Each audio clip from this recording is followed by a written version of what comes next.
يلا حجر شو ما دستنا بالزريد حجر شو ما دستنا يلا بسم الله الرحمن الرحيم اللهم صل على محمد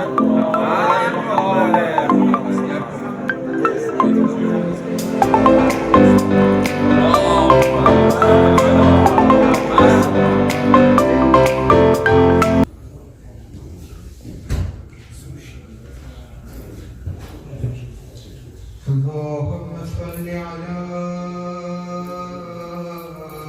محمد وآل محمد.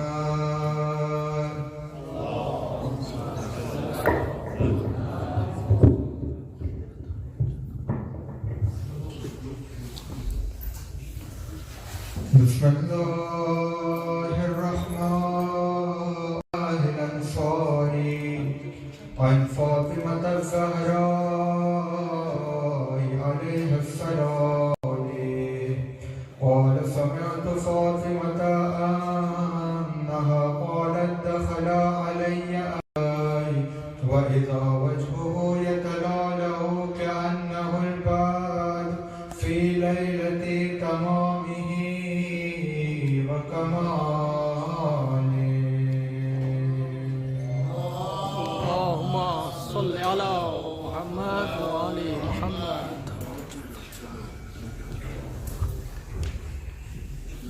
فما كانت إلا ساعة وإذا بولدي الحسن عليه السلام قد أقبل وقال السلام عليك يا أمه. فقلت وعليك السلام يا قرة عيني وثمرة فؤادي. فقال يا أمه إني أشم عندك رائحة طيبة كأنها رائحة جدي رسول الله. فقلت نعم إن جدك تحت الكساء. فأقبل الحسن عليه السلام نحو الكساء وقال السلام عليك يا جداه يا رسول الله. أتأذن لي أن أدخل معك تحت الكساء؟ فقال وعليك السلام يا ولدي ويا صاحب حوضي قد أذنت لك. فدخل معه تحت الكساء فما كانت إلا ساعة وإذا بولدي الحسين عليه السلام قد أقبل فقال السلام عليك يا أمه. فقلت وعليك السلام يا ولدي ويا قرة عيني وثمرة فؤادي. فقال لي يا أمه إني أشم عندك رائحة طيبة كأنها رائحة جدي رسول الله صلى الله عليه وآله. فقلت نعم إن جدك وأخاك تحت الكساء.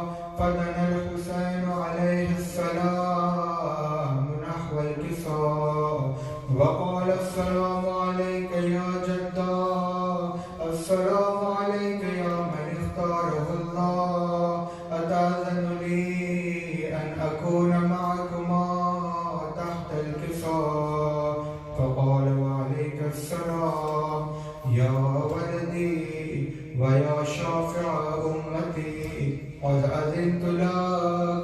فدخل معهما تحت الكساء فأقبل عند ذلك أبو الحسن علي بن أبي طالب عليه السلام وقال السلام عليك يا بنت رسول الله. فقلت وعليك السلام يا أبا الحسن ويا أمير المؤمنين. فقال يا فاطمة إني أشم عندك رائحة طيبة كأنها رائحة أخي وابن عمي عمي رسول الله؟ فقلت نعم، ها هو مع ولديك تحت الكساء. فأقبل علي عليه السلام نحو الكساء وقال: السلام عليك يا رسول الله، أتأذن لي أن أكون معكم تحت الكساء؟ قال له: وعليك السلام يا أخي ويا وصيتي وخليفتي وصاحب لوائي، قد أذنت لك. فدخل علي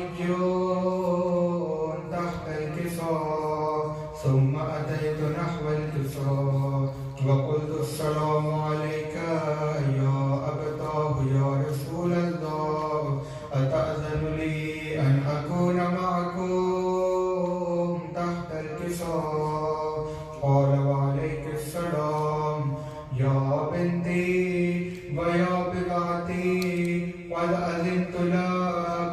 فدخلت تحت الكساء، فلما اكتملنا جميعا تحت الكساء، أخذ أبي رسول الله بطرف الكساء وأومأ بيده اليمنى إلى السماء وقال: اللهم إن هؤلاء أهل بيتي وخاصتي وحامتي، لحمهم لحمي ودمهم دمي، يؤلمني ما يؤلمهم ويحزنني ما يحزنهم. أنا حرب لمن حاربهم وسلم لمن صالمهم، وعدو لمن عاداهم ومحب لمن أحبهم. إنهم مني وأنا منهم، فاجعل صلواتك وبركاتك ورحمتك وغفرانك ورضوانك علي وعليهم، وأذهب عنهم الرجس وطهرهم تطهيرا. اللهم صل على محمد وآل محمد. فقال الله عز وجل: يا ملائكتي ويا سكان سماواتي، إني ما خلقت سماء مبنيا ولا أرضا مدحجا ولا قمرا منيرا ولا شمسا مضيئا ولا فلكا يدور ولا بحرا يجري ولا فلكا يسري إلا في محبة هؤلاء الخمسة الذين هم تحت الكساء. فقال الأمين جبريل عليه السلام: يا رب ومن تحت الكساء؟ فقال عز وجل: هم أهل بيت النبوة ومعدن الرسالة، هم فاطمة وأبوها وبعلها وبنوها. اللهم صل على محمد وآل محمد. فقال جبريل عليه السلام: يا رب أتأذن لي أن أهبط إلى الأرض لأكون معهم سادسا؟ فقال الله: نعم، قد أذنت لك. فهبط الأمين جبريل عليه السلام وقال: السلام عليك يا رسول الله.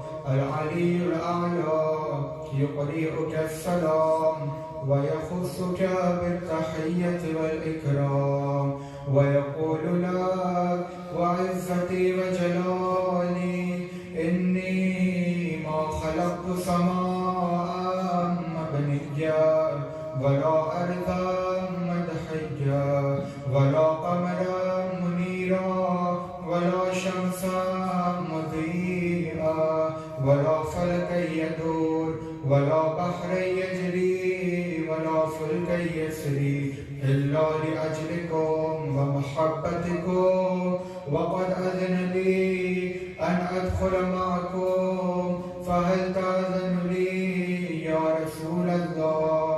فقال رسول الله صلى الله عليه وآله وعليك السلام يا أمين وحي الله إنه نعم قد أذنت لك. فدخل جبرائيل عليه السلام معنا تحت الكساء فقال لأبي إن الله قد أوحى إليكم يقول إنما يريد الله ليذهب عنكم الرجس أهل البيت ويطهركم تطهيرا.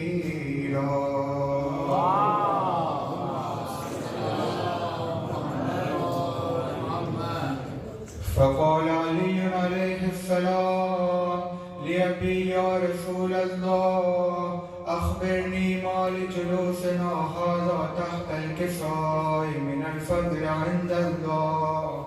فقال النبي والذي بعثني بالحق نبيا واصطفاني بالرسالة نجيا ما ذكر خبرنا هذا في محفل من محافل أهل الأرض وفيه جمع من شيعتنا ومحبينا إلا ونزلت عليهم الرحمة وحفت بهم الملائكة واستغفرت لهم إلى أن يتفرقوا. فقال علي عليه السلام ذو الله فزنا وفاز شيعتنا ورب الكعبة.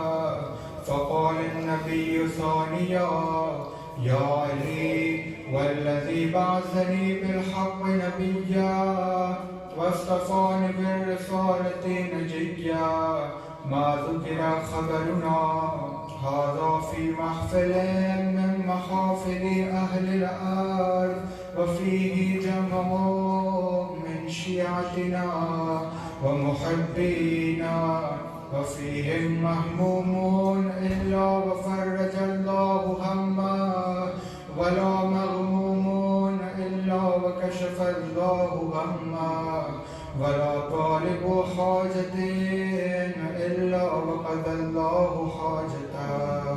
فقال علي عليه السلام إذا والله فزنا وسعدنا وكذلك شيعتنا فازوا وسعدوا في الدنيا والآخرة ورب الكعبة. اللهم صل على محمد وآل اللهم صل محمد. على محمد وآل محمد وعجل فرجهم. اللهم كن لوليك الحجة ابن الحسن صلواتك عليه وعلى آبائه في هذه الساعة وفي كل ساعة وليا وحافظا وقائدا وناصرا ودليلا وعينا حتى تسكنه أرضك طوعا وتمتعه فيها طويلا برحمتك يا أرحم الراحمين.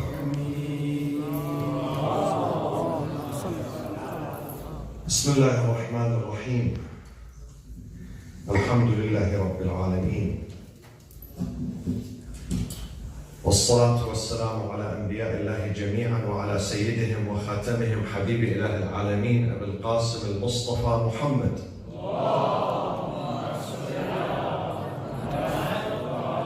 وعلى أهل بيته الطيبين الطاهرين المعصومين الذين أذهب الله عنهم الرجس وطهرهم تطهيرا.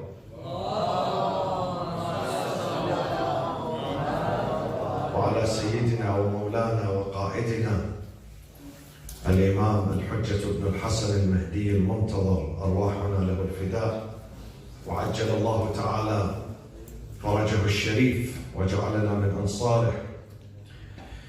أعوذ بالله من الشيطان الرجيم. بسم الله الرحمن الرحيم. في بيوت أذن الله أن ترفع ويذكر فيها اسمه يسبح له فيها بالغدو والآصال رجال لا تلهيهم تجارة ولا بيع عن ذكر الله وإقام الصلاة وإيتاء الزكاة يخافون يوما تتقلب فيه القلوب والأبصار ليجزيهم الله أحسن ما عملوا ويزيدهم من فضله والله يرزق من يشاء بغير حساب. صدق الله العلي العظيم.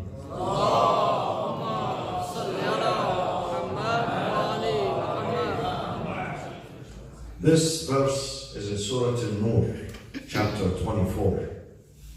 When this verse arrived and the Prophet was reciting this verse to his community for the first time, في بيوت أذن الله أن ترفع, in homes, dwellings that God, with His leave, wants them to be raised and turfa, and His name being rehearsed in these dwellings, in these homes.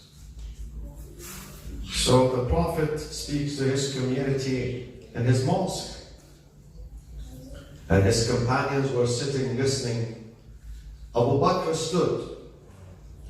Abu Bakr ibn Abi Quhafa stood, he said, he pointed to the house of Ali and Fatima. Those of you who have been to Medina, to the Prophet's mosque, you see a gate, still the gate exists, a door, a gate.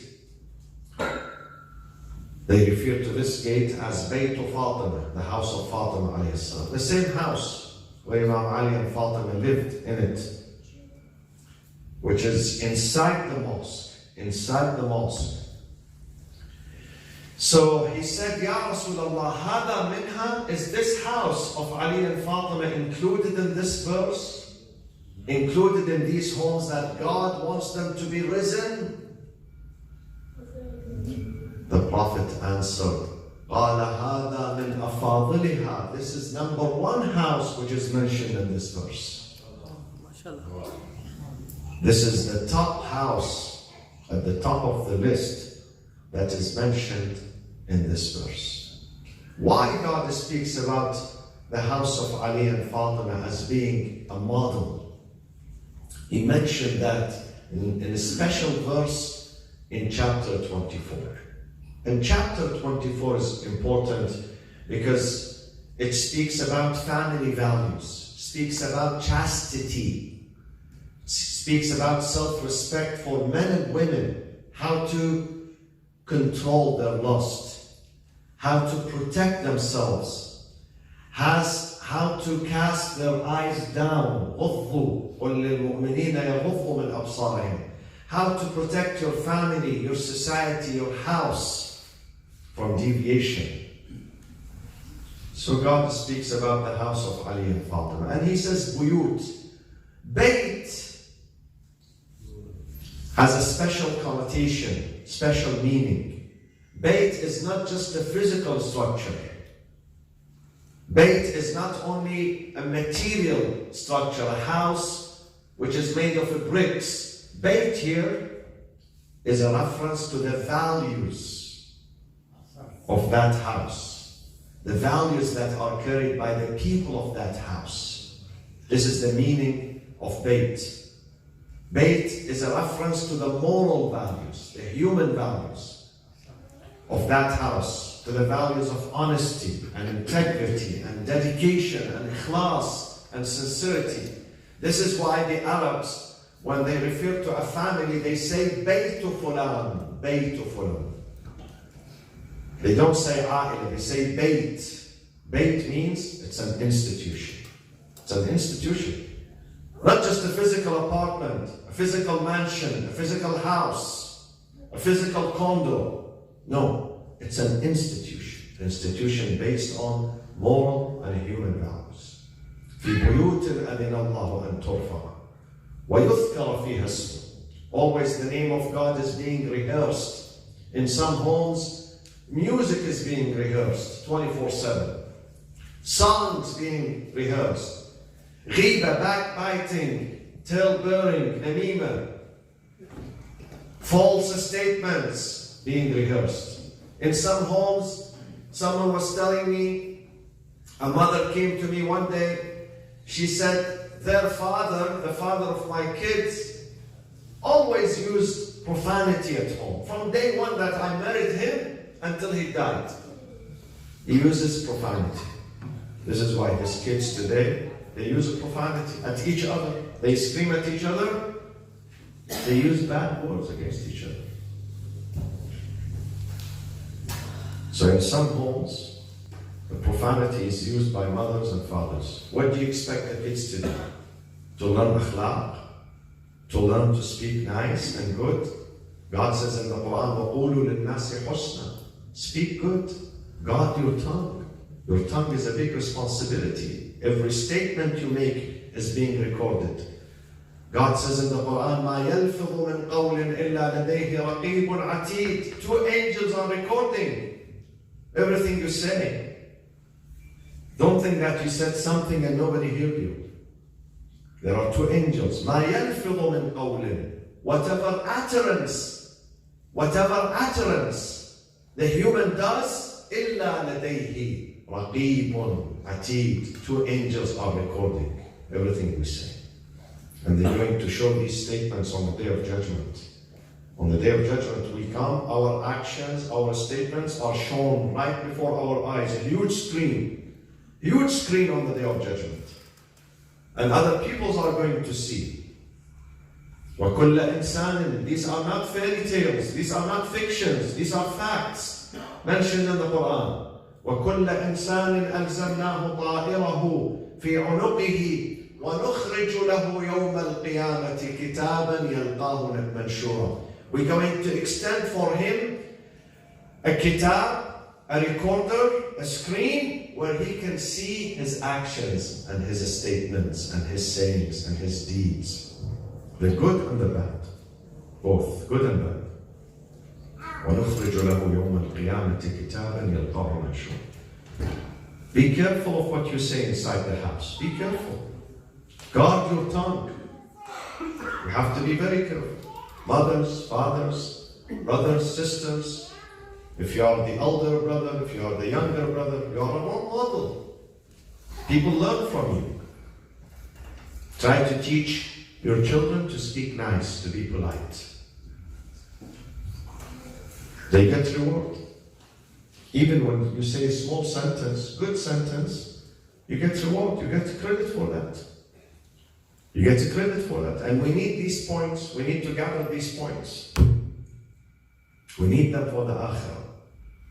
The house of Ali and Fatima was a paradigm for politeness, for discipline, for responsibility, for beauty, for serenity.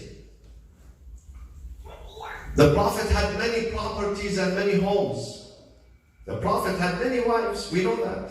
Multiple wives. Each wife had a house, had a room. But his enjoyment was only in the house of Ali and Fatima. As I said last night, whenever the Prophet is exhausted and tired and heartbroken, he comes to the house of Ali and Fatima. He finds rest, he finds peace. As I said last night, not because of the furniture, not because of the Persian carpet, not because of that, because of the manners, the akhlaq, the welcoming atmosphere, the adab, mannerism, Mannerism. You can capture people's heart with your manners. Prophet Muhammad sallallahu alayhi wa sallam says, إِنَّكُمْ لَن تَسَعُوا النَّاسَ بِأَمْوَالِكُمْ فَسَعُوهُمْ بِأَخْلَاقِكُمْ. You might not be able to win people's heart with your money, because maybe they have more money than you. But you can win them through your akhlaq, your manners. You can win them through your akhlaq. What do we learn from Fatima and Ali? I'm going to mention 5 points or 4 points, time permitting, tonight, as the foundations of successful marriage and successful family. Those of us who are already married, many of us, alhamdulillah, are already married, fathers, mothers, grandparents. Others are going to get married soon. I see some of them being ready, mashallah. Some of them are newlywed. They just entered now. Not anymore. We need to know, Sallu ala Muhammad wa ali Muhammad.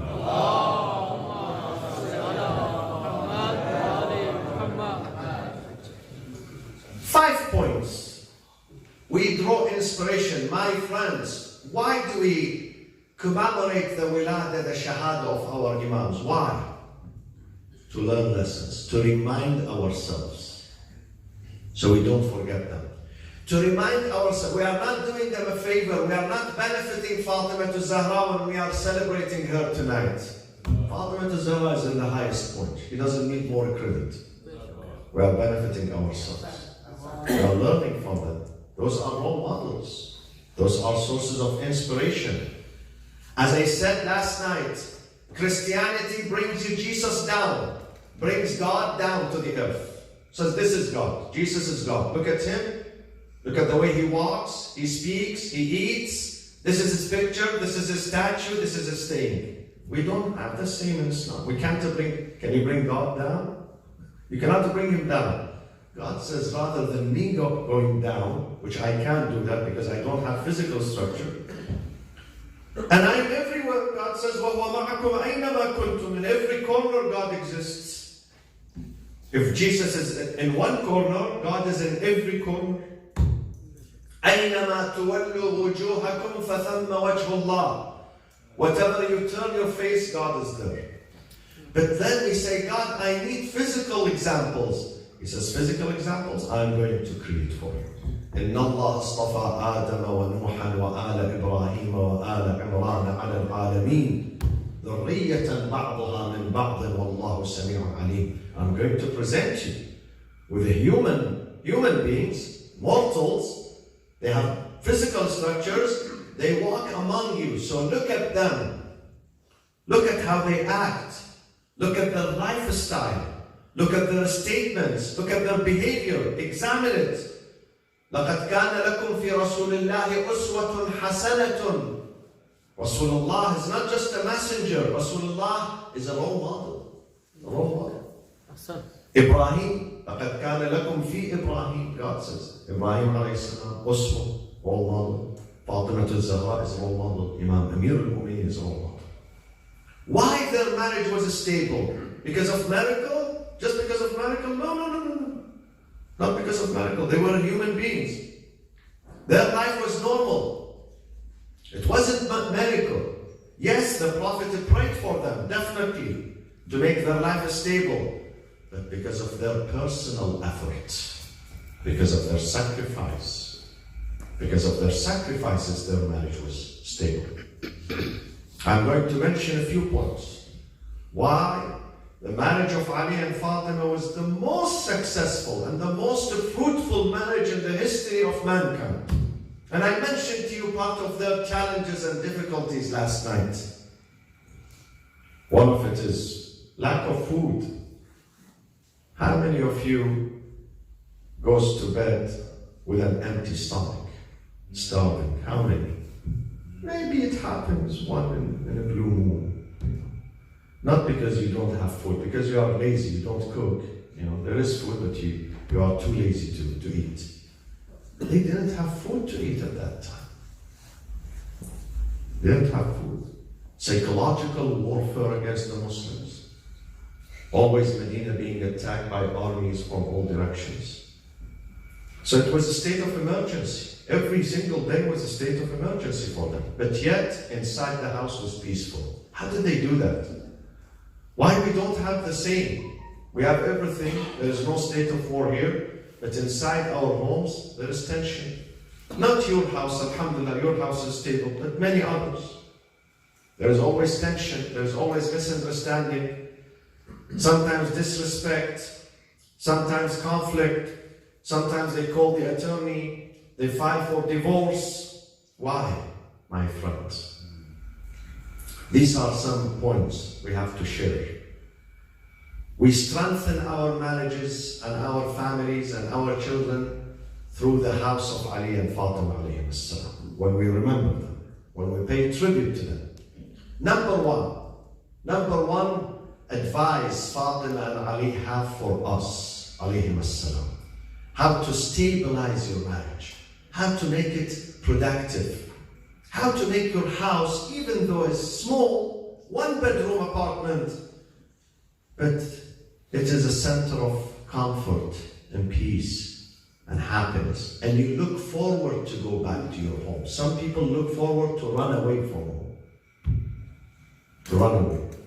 He wants to spend his most time outside the house. Why? Because once he comes back home, always a quarrel. Someone was telling me many years ago that the only time me and my kids, she was a mother, the only time me and my kids smile and we laugh is when my husband leaves the home. When he leaves the home, we are happy. There is no source of tension. This is not an Islamic marriage. This is not marriage. Number one, my friends, the institution of marriage is based on a mutual respect. Respect is important. The husband and wife are friends, very close friends, but yet at the end of the day they have to respect each other. Don't take respect for granted. You have to work for it, you have to earn it. It doesn't come free. Some men complain, my wife is not respecting me, say it. She disrespects me. She puts me down. There are reasons. Yes, what she's doing is wrong, but there are reasons for that. Sometimes we bring disrespect for ourselves.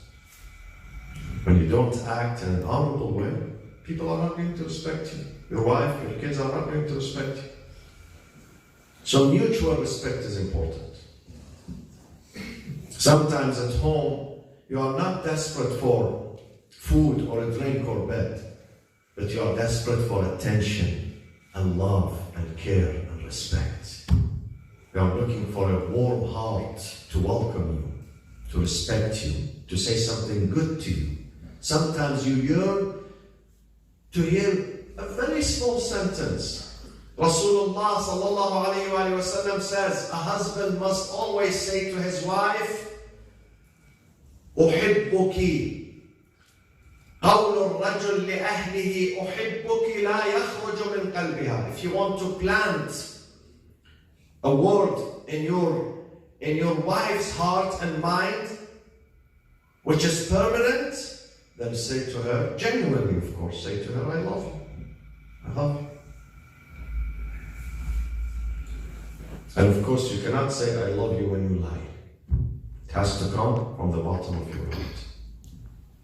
So mutual respect is important. Some say, we have everything at home. Material-wise, our house is the best. But still we are fighting because there is no respect. They don't respect each other. Neither she respects him, nor he respects her. My friends, our homes are school. Another school. School is not only the university and the college and the high school. Your home is the first school. And you are teachers. You are teachers. You are mu'allim. You are mentors. You teach each other. The husband teaches his wife and the wife teaches her husband. It's not a race field. It's a learning field. We are not competing with each other. The husband and the wife are not competing. It's not a contest. They are teaching, inspiring, reminding each other. Reminding each other. We remind each other. So mutual respect. Say nice words. As I mentioned last night, acknowledge, appreciate. When the husband does something at home, his wife has to appreciate that. One word when he comes back tired from work. May Allah help you, inshallah. May Allah support you. Say these words. And when he comes home and his wife is struggling with the kids, with the other responsibilities, he says, may Allah help you. You are taking care of my family, my kids, raising them. Once in a while, you have to say these things. Some men think that if I am arrogant, and I don't open my wife is going to respect me more. No. You are friends. Mutual respect, mutual acknowledgement, mutual appreciation. Don't forget that. Whether your marriage is 1 year life, 1 year old, or 50 years old. This is how you refresh your partner. This is how you strengthen your family. This is how you teach your children. Mutual respect. The second element of successful marriage is a mutual forgiveness. In some countries, in some culture, marriage is based on revenge. If the husband commits one sin, the wife is going to retaliate by committing 10 sins. The wife was telling her husband, if you sleep with women, I'm going to sleep with men. This is how I teach you. But that is wrong. This is wrong. If he did something stupid, you cannot repeat the same stupid things. Marriage cannot survive on revenge, on retaliation. You have to forgive. We are not angels. We are human beings. We try to be good. We try to be better every day. Every day is a new day for us. Every day we open our eyes in the morning and we ask God for guidance, but at the end of the day we are humans. And humans are prone for mistakes and faults and errors and forgetfulness and ghafla. So we have to forgive each other. Take the grudge out of your heart. Do not discipline your partner, your wife, your husband. Especially physically, and mentally, and emotionally. Don't. Some of these words are very injurious. They hurt the heart, and they don't go away. The Arab poet says sometimes when you stab someone with a sword, maybe this stab is going to heal. جراحات السنان لها التيام. But when you stab him with your tongue, it's not going to heal. ولا يلتام ما جرح اللسان. So be careful in what you say to your son, to your daughter, to your wife, to your husband, to your friend. Be very careful. Very careful. Hadith al-Qudsi says, من أهان لي وليا فقد بارزني بالمحاربة. If you say something bad, terrible to wali, many of you are awliya Allah, alhamdulillah. You don't have to be prophet or imam or ma'soom. Wali is someone who's adhering to God's teachings, doesn't commit a sin. When you insult that wali as if you stood to fight against God, you are fighting God. You are fighting God. Be careful. Be careful, my friends. Be careful of what you say at home. We have to teach ourselves every single day. I have to be more humble. I have to be more kind. Prophet Muhammad sallallahu alayhi wa sallam says,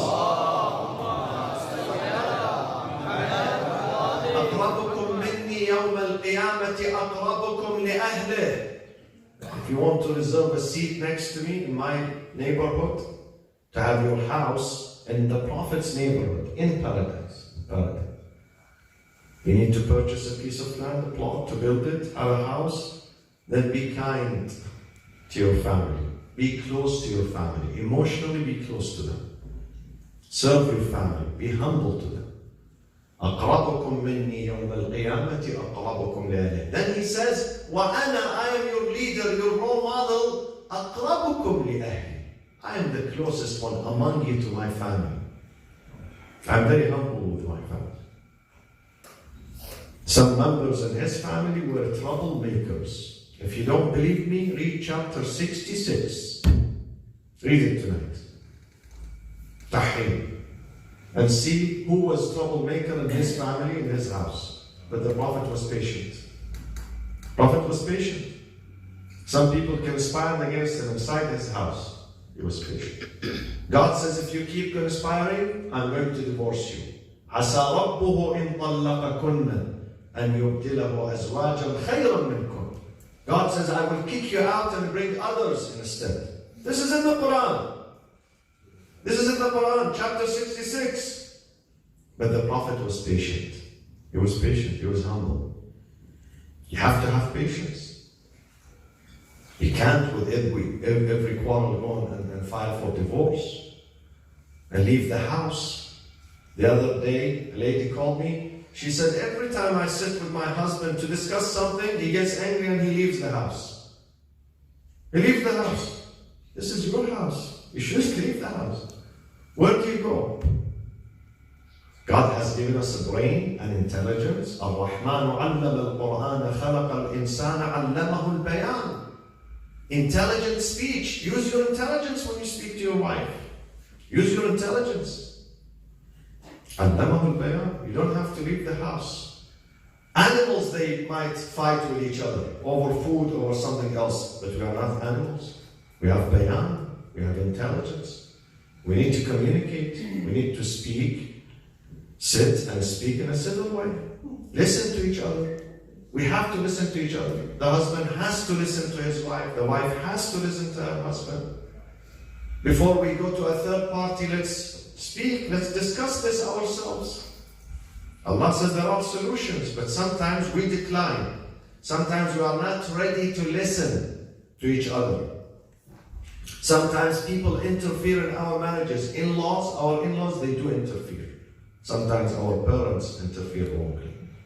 Sometimes our siblings interfere, our friends. We should not allow that. Marriage is a relationship between two people. Sometimes we need help. If we need help, we seek help. But others should not teach us the way how to live. They shouldn't. This is our life. So forgiveness is important. Forgiveness is one of the foundations of successful marriage. Forgiveness means I do not overburden my partner. I know her capacity. I don't overburden her. I don't dump all the responsibility on her. I shouldn't do that. Neither she should take advantage of me. وَجَعَلَ بَيْنَكُمْ مَوَدَّةً وَرَحْمَةً. Marriage is based on rahmah, mercy. Rahmah. We have to have mercy. We rush to each other's help. We don't overburden each other. We help each other. We stand for each other. We support each other. We strengthen each other. This is our responsibility. If you see your wife one day unhappy, broken, tired, you are the doctor. You are the physician. You don't have to send her to the clinic. You are the physician. Allah says, I put ilaj, remedy, healing among you. You don't have to go and buy it from outside. وَجَعَلَ بَيْنَكُمْ مَوَدَّةً وَرَحْمَةً. The other day I saw a report in a British newspaper. I was flying, I was reading a newspaper. The report says, when a wife gets sick, if the husband puts his hand on her hand, it will expedite her healing. Can you imagine? Just putting his hand on her hand. Just show of compassion, attention, love, care. He puts his hand. It will expedite her healing. This is in the Quran. وَجَعَلَ بَيْنَكُمْ مَوَدَّةً وَرَحْمَةً. But we don't know how to use it. We don't know. The third point is that do not make materialism the focus of your marriage. I mentioned materialism last night. That most people today fight over material things, not over spiritual things, material things.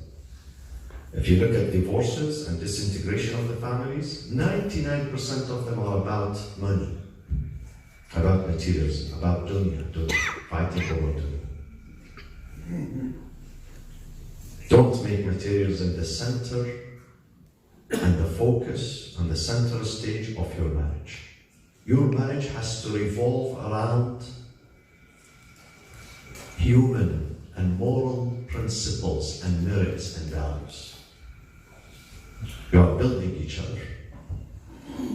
As I said in the beginning, your marriage is an institution. And God says this is very sacred institution. The most sacred institution is your marriage, your family. وَمِنْ آيَاتِهِ أَنْ خَلَقَ لَكُم مِّنْ أَنفُسِكُمْ أَزْوَاجًا. Take care of it. Do not cheapen it. Do not reduce it to money. Don't treat your family in a business way. Business is business outside.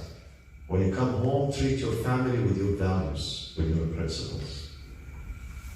Don't measure. Some people measure their success with money. How much money I make today? If I make good money, I'm the most successful person. But if today he didn't make money, he thinks he's a failure. No.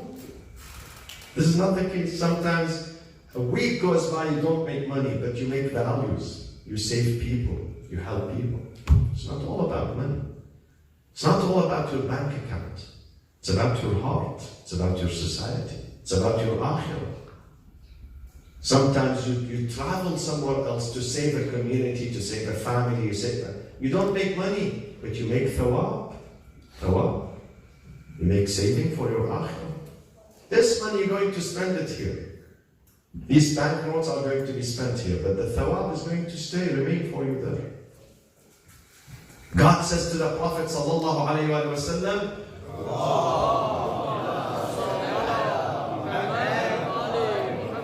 وَلَلْآخِرَةُ خَيْرٌ لَكَ مِنَ الْأُولَى. What we are saving for your akhirah is much better than this lower life. Ula. Sallu ala Muhammad wa ala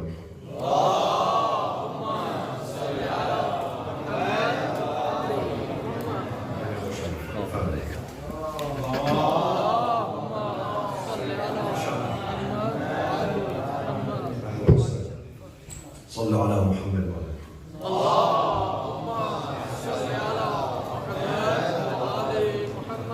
So don't allow your marriage to revolve around dunya. My friends, dunya is not our final goal. Dunya is wasila, means to reach the akhirah. The akhirah is the final destination.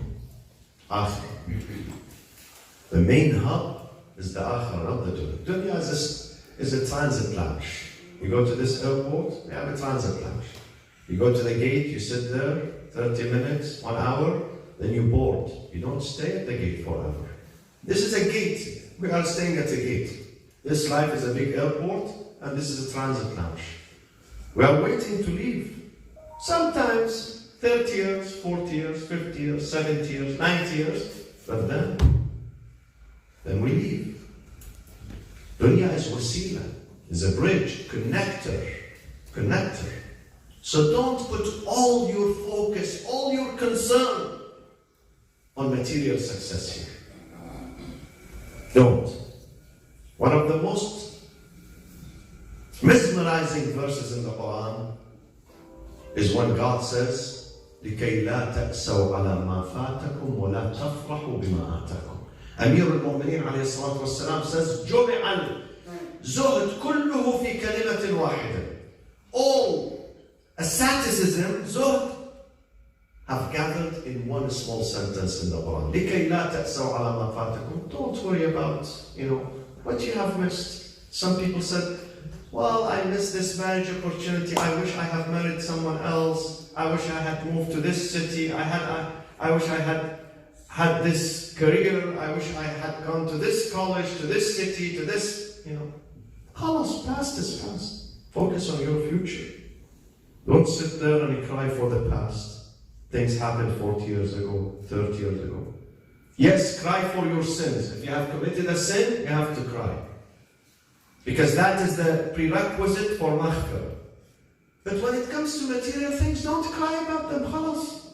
Who said that if you had married someone else, your wife would have been much better? Who said that? Who guarantees? Or if you had gone to business school, or medical school, or law school, or whatever school, who said? You don't know. You don't know. لكي لا تأسوا. Forget about the past. Don't feel sad of what happened in the past. Neither be exalted in what is you gaining in the future. If you gain something today, doesn't mean that you're going to have it for the rest of your life. You might lose it. Don't be maghroor. I've seen some people when they make money, immediately the mood changes, the behavior changes, the attitude changes, they become arrogant.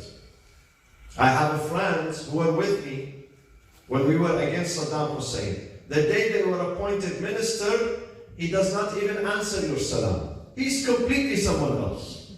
They appointed him minister, and he knows he's not staying there. They're going to kick him out after 2-3 years. This is a verse in the Quran. Allah says, إِنَّ الْإِنسَانَ لَيَطْغَى. Verily, this mankind is very weak. He's like a child. He thinks that when he gets a fortune, makes money, put him in this position, make this such, he's going to be the conqueror of the universe. No, this is not the case. لَيَطْغَى. He transgresses against himself, against his community, his family, his friends. لَيَطْغَى. إِنَّ الْإِنسَانَ لَيَطْغَى أَنْ رَآهُ اسْتَغْنَى. The moment they tell him you make this much money, he becomes tahir, arrogant. Be careful. Life is a lesson. Remain humble.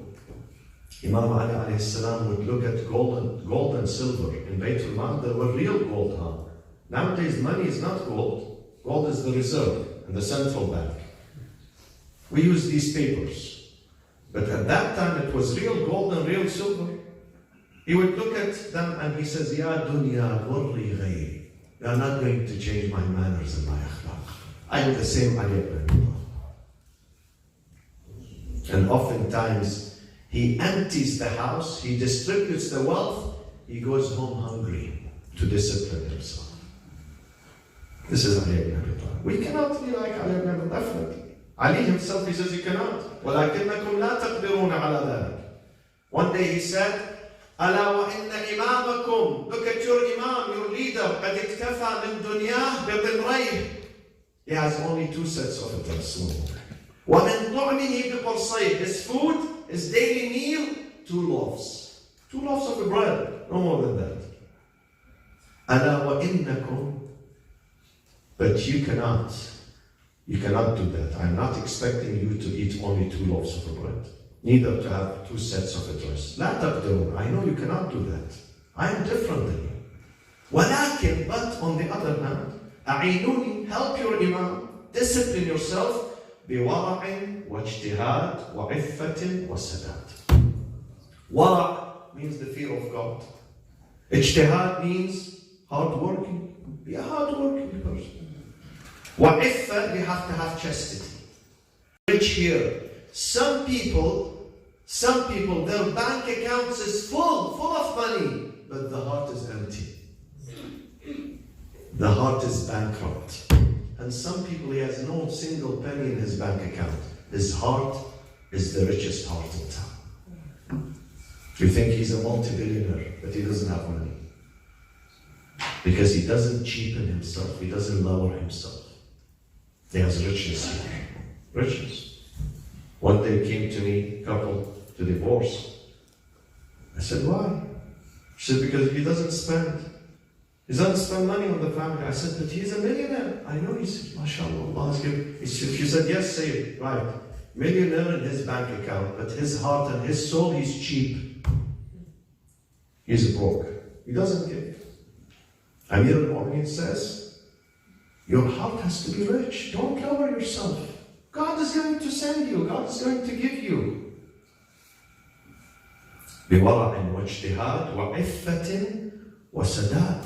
Sadat, try your life to perfect your job. If you are a student, study well. If you are a teacher, teach well. If you are a worker, mechanic in these shops next door, do your job well. Don't leave it halfway through. In the Middle East, you can't depend on anyone. You take your car for repair, they fix one place, they destroy 5 places, 10 places. There is no Sadat, alhamdulillah. No Sadat. No Sadat. Amir al-Mu'min says, I expect you to do only these things. You're going to be with me on earth. I'm not asking you to starve yourself, to sleep on the floor, not to have a house. No, you can't do that. But these things aren't doable. So this is point number 3. And I'm going to conclude with point number 4. Let me say what Allah said to the dunya. Allah subhanahu wa ta'ala awha ila dunya. This is hadith Qudsi. Awha ila dunya. أتعبي من خدمك أتعبي من خدمك واخدمي من رفضك. أتعبي, the one who runs after you, make him tired. So he keeps running after you, but he gets into nowhere.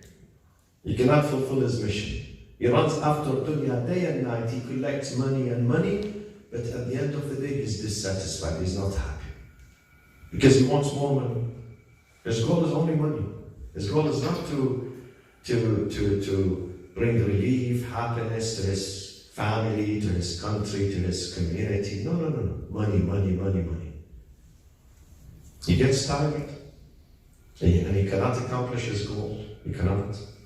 أتعبي من خدمك. The one who runs after the dunya, make him tired. And then واخدمي, and serve the one who rejects you. The one who's not attached to you, you go after him. You go after him.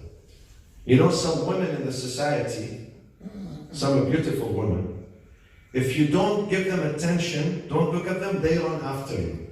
Believe me, try and see it for yourself.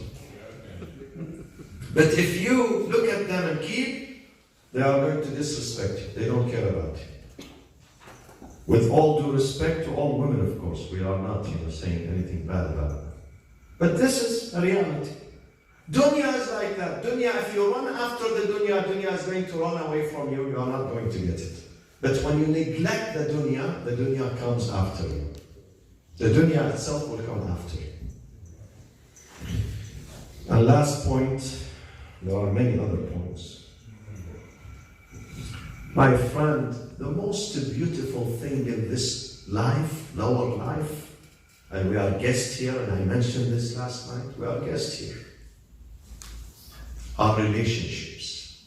Everything is going to go away, except your relationship is going to remain. So take care of your relationship with people. We have 2 dimensions. Relationship with God, vertical.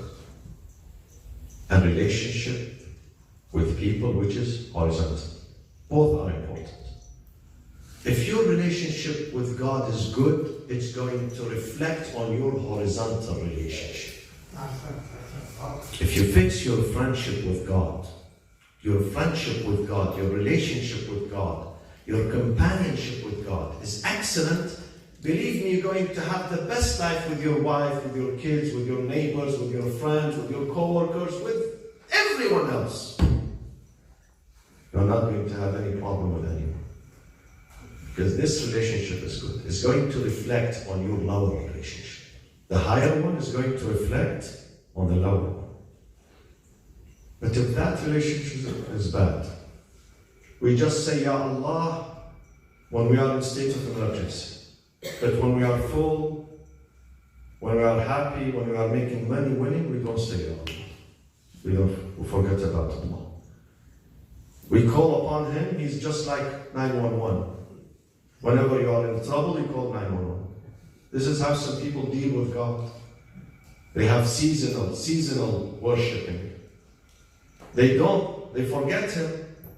Once the cops come after them, someone says, the only time I say Allah, when I get pulled over. Ya Allah, help me. I said to him, don't say that, because Allah is not going to help you. Not going to help you. You are not genuine with God. You don't worship Him. You don't say Ya Allah when you are happy. When you are successful, you don't say this is from Allah. You only remember Him during your misery. This is not good. This is hypocrisy. And Allah knows. Someone asked me here last night, one of you, why do we pray 5 times a day? I was eating, and while I was eating this Pakistani food, delicious food, alhamdulillah, I told him, how many meals you eat? He said, why don't we pray like the Christians once a week? I said to him, how many meals you eat? He said 3 to 4. I said, why? 1 meal is enough. He said, no, we need energy. I said, this energy for your stomach, the prayers is energy for your soul. This is why we pray 5 times a day. You need energy for your soul. You need to remind yourself, otherwise dunya is going to deceive you. Once you leave here, you're going to be deceived. Once you look at people's property, people's homes, you know, this story, that story, khalas, you forget. The salat, the purpose of the salat is to connect you, takes you back to God. It says there is a superpower, higher power. Listen to God. Source of inspiration. This is why we need 5 times a day. Relationships are important in this life. Everything is going to go away. We're going to die. How people are going to remember us? Through our relationships. How is my relationship? See, my friends, you see me and I see you. We leave impression on each other. We leave impressions. If I have bad attitude, if I'm an arrogant person, you're not going to like me. Even though I am the best speaker in the universe. They say his speech does not match his personality.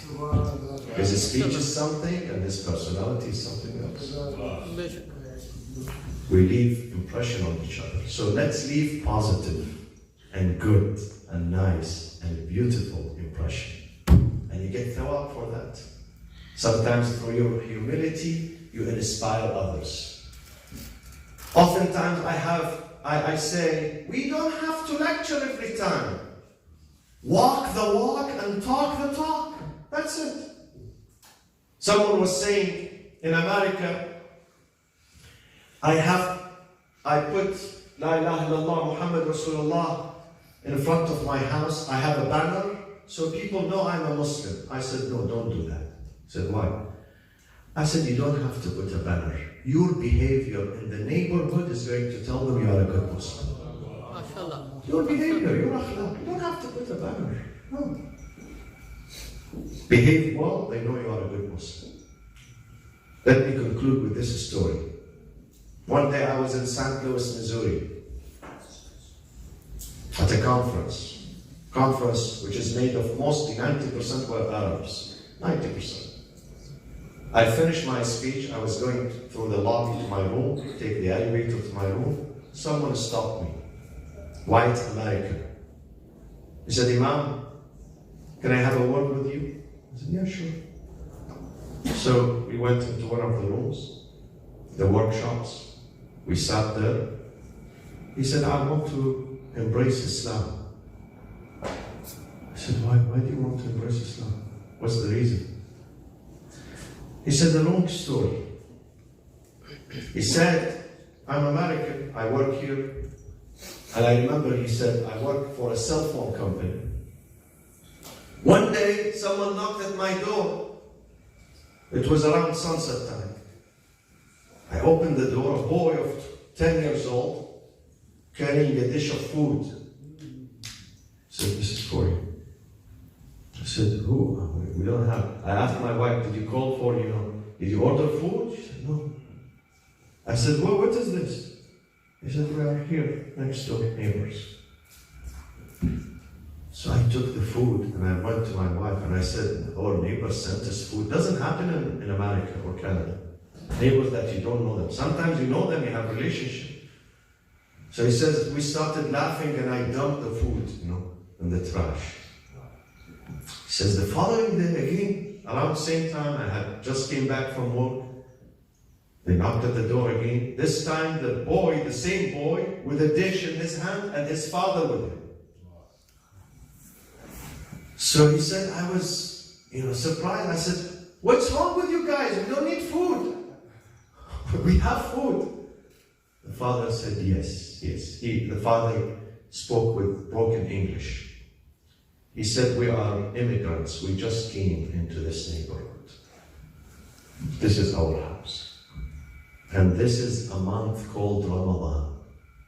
And our Prophet teaches us that we fast in Ramadan. At the time of iftar, when we break the fast, we share our food with our neighbors, and you are our neighbor. So we are sharing our meal with you. He said, I heard this. What is this? They don't know me, they don't know my name. They don't know what's my job. They know nothing about me. They just moved in and they are refugees, immigrants, not rich people. So I said, their religion and their prophet is a good prophet. Let me search about it. I invited them. I said, come inside. They sat there. I asked them a few questions about Ramadan, about Muhammad. And he says, Imam, I fell in love with Islam, with your religion. Can you imagine? White American, small gesture, someone giving him food. We have this fitrah inside us, my friends. Everyone, all Canadian, God has created and installed this fitrah inside their hearts. فطرة الله التي فطر الناس عليها. Fitrah of being good, of loving goodness, loving goodness. So he says, this was a reason for me to go and search about Islam and read about Islam, and now I'm ready to accept the shahadatain, la ilaha illallah Muhammadur Rasulullah.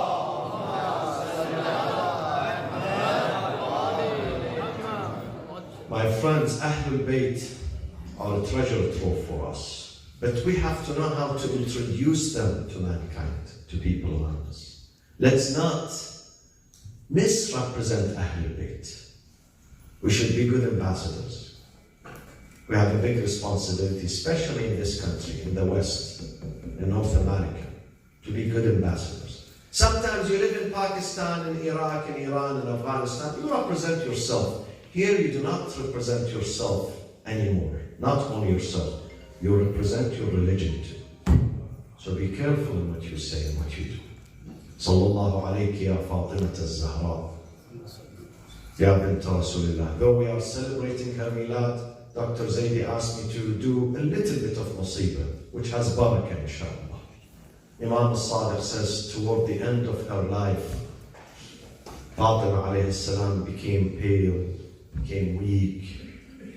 She was bleeding. They say Imam Ali did not know what happened to her. She was always in pain, but she was silent, suffering silently. At the night of her departure, she sent her 4 children, 2 boys, 2 girls, Hassan and Hussein, Zainab and Kulthum, to the relative's house, and she said, Ya Abul Hassan, when you wash my body, I have one request. Do not uncover me. فَإِنِّي طَاهِرَةٌ مُطَهَّرَةٌ. I'm going to do the ghusl myself, so please don't remove the cover. Why? Amir al-Mu'mineen did not know why. She did not want him to discover what happened to her lip. She didn't want him to see what happened to his wife's lips. But while Imam Ali was washing her, he says to Ammar, I was washing the body of Fatima. I realized that her lips were broken. Ya Ammar, I cannot forget this. This is why when he puts her in her grave, he says, Assalamu alayka ya Rasulullah. عني وعن ابنتك النازلة في جوارك والسريعة لحالك. On behalf of me and your honorable daughter who just arrived to join you. She hastened to join you. Only a few days after your departure, she's joining you. Ya Rasulullah, when your daughter arrives, please ask her, Ya Rasulullah, وَأَحْفِهَا السُّؤَالِ. فكم من غليل معتلج في صدرها لم تجد إلى بثه سبيلا. How often she had pain and suffering in her heart. She didn't mention that to me. Even to me, I'm her husband, she did not mention that. But Ya Rasulullah, I'm asking you to ask your daughter and insist on her to tell you the story. Of course Rasulullah knows. Of course Rasulullah knows what happened. But we want the history also to know why Fatima's grave is anonymous. Why we know the grave of Fulan and Fulan. But when it comes to the grave of Fatima, nobody knows about her actual place. Where is it?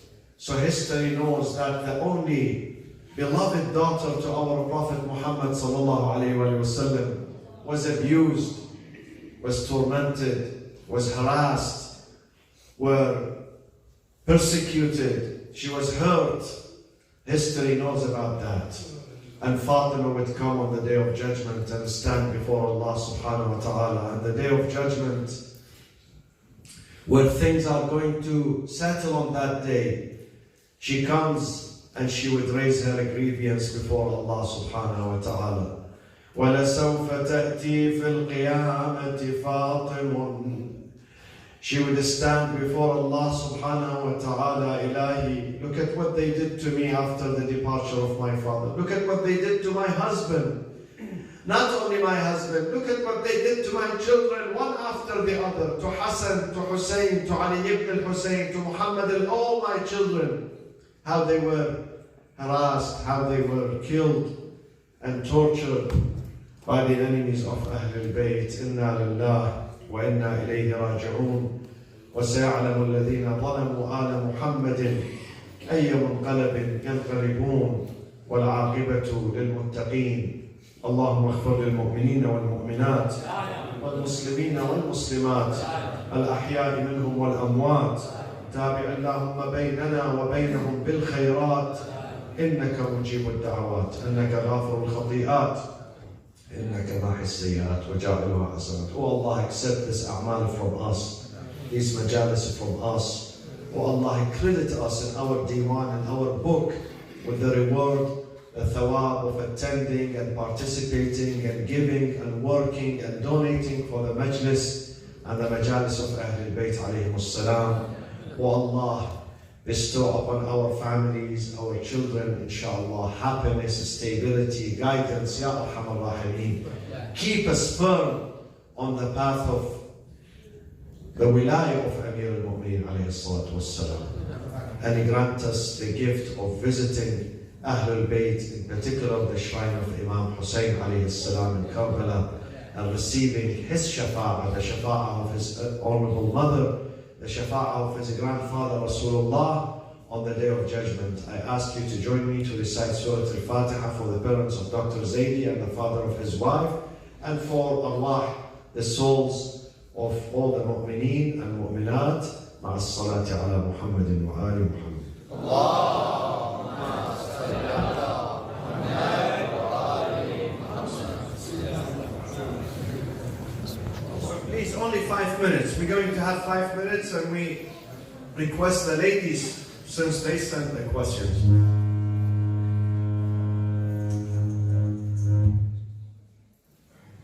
We ask the sisters, the ladies, since they sent the questions. I have a question from the ladies is that if there is no halal meat where we live, are we able to eat the kosher meat? No. Sisters, kosher is different. We have 2 verses in the Quran, Surah Al-An'am, verse number 119 and 121. 2 verses in the Quran, in Surah Al-An'am, 119, 121, that stresses that you are not allowed to eat the meat where the name of God is not being uttered on that meat during the slaughter. The name of Allah. In the school of Ahlul Bayt, there is one more condition, that you face the Qibla when you slaughter the animal. In the Sunni tradition, they don't have this condition. They can go any direction. But the school of our Imams, the family of the Prophet, at the time of slaughtering the animal, You dedicate the animal to God, not to something else. So you have to face the Qibla. Two conditions. Name of God is mentioned and the Qibla. Then you can eat that meat. So kosher does not have these two conditions. Okay? And some people tell you at the time of eating, say Bismillah, it's not enough. At the time of slaughtering the animal. Okay, the other question is, Maulana, is what is meant by nafs zakiyah? Nafs zakiyah. There are two nafs. If we speak generic or specific, if you speak specific, one of the descendants of the Imam was Al-Hasan al-Nafs al-Zakiyah. But Nafs al-Zakiyah, if you speak generic, the purified soul. يا أيتها النفس المطمئنة ترجعي إلى ربك راضية مرضية فادخلي في عبادي وادخلي جنتي. When you purify your soul, try to purify. قد أفلح من زكاها. Our goal in this life, our main goal, is to purify our soul from diseases, from sicknesses, from jealousy, from arrogance, from vanity, from pride, from stinginess, from cowardice, from all these diseases. Stay away from them. Try to exercise.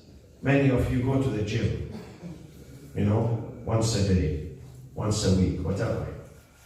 Your body requires exercise. Otherwise, you get sick. The soul also requires exercise. The prayers, we do them. If they don't touch our heart, then these are not healthy prayers.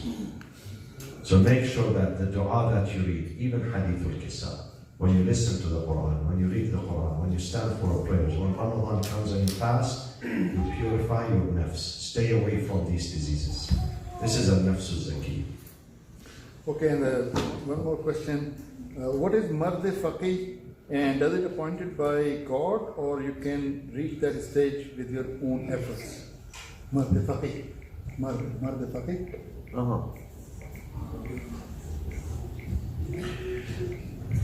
Mard Faqih means Faqih, the jurist. Yes. Jurist, of course, it has two elements. One is a gift from God. Al-ilm nurun yaqdhifuhu Allah fi qalbi man yasha. Knowledge, especially Islamic knowledge, the knowledge of theology, Sharia, fiqh, Quran, tafsir, hadith. These are gifts given by God into the hearts, infuses into the heart of whomever He likes, He chooses. So this is one part of it. The second part, your effort, your personal effort. When you go after it with sincerity, with ikhlas, and you study, and the hadith says, إِنِّي جَعَلْتُ الْعِلْمِ فِي الْجُوعِ وَالْغُرْبَةِ وَالنَّاسِ يَطْلُبُونَهُ فِي الْأَهْلِ وَالشِّبْهِ. Allah said the secret for learning, I put the secret in two things. You have to be hungry and away from your family. Ghurba. But people, they want to stay in the middle of the family, and he wants to be full, and he wants to study. He says, it's not going to make it. Okay?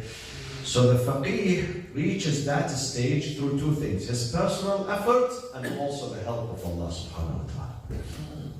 Okay, so the last question before I ask Dr. Naqvi to give a note of thanks. The last question is that Aimai Tahrim, the Shahada Masumi, are they infallible by choice or by nature? Both. God looked at the A'imma, the 14 infallibles, and He found them to be worthy, to be qualified.